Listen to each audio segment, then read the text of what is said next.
How do you handle custody situations where one of the parent lives in a different country? Well, my name is Goldman. I'm the director and founder of Goldman and Associates. Our firm has a primary focus on family law issues here in Michigan.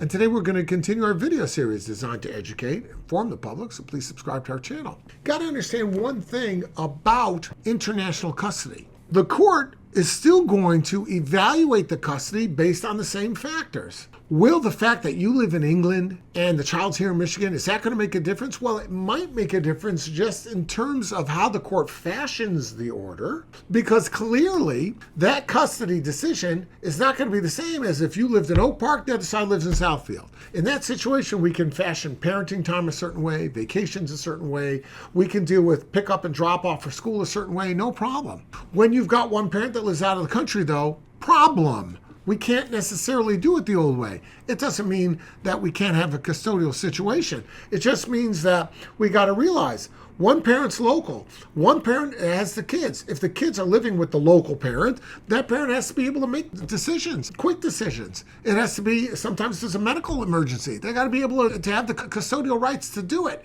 And you know what? The custody is going to go with them. Legal custody probably also, so that they can function appropriately as a custodial parent because the other person lives in a different country. Now, will the court say that parenting time can be had in another country?